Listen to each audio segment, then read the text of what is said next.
Ушул партиялаштарыбыз менен фракция лидери менен Нуржигит Кадырбекович чогуу Майыл Суу шаарына келдик.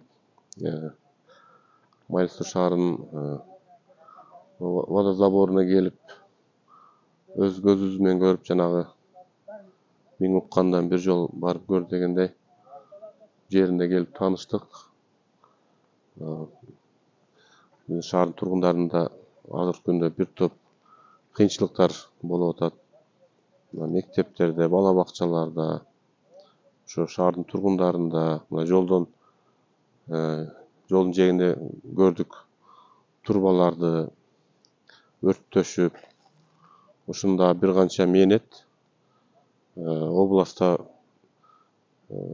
канча кызматкерлер келип кызмат кылып атат.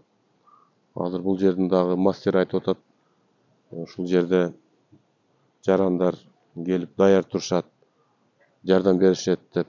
Эми бул күндөр да өтүп кетер, Кудай буйруса. Биздин да ушул партиябыз менен биргеликте ушул кыйынчылыктар, ушул маселе чечилип калышына кичине болсо дагы себепкер болуп калайлы, жардам берели деген максатта келдик.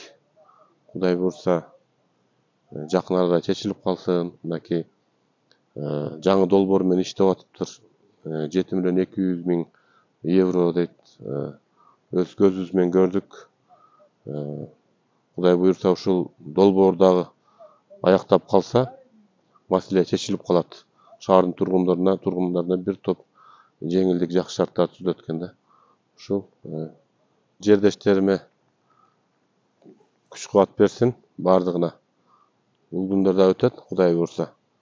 Ушул окуя, мен ойлойм, бардык жерге сабак болот деп ойлойм. Мындан кийин мындай кайталамайт деген ойдомун. Балдар күчү керек. Ana şu tüm Yoksa uzar parada. Govi parada mı? Görün parada. var bu şerdik kalıyor. Kışın nasıl yüzüstü oldu? Максатыбыз кичине болсо дагы сунуштарды угуп, кичине маселе чечилишине себепкер болуп калайлы экен.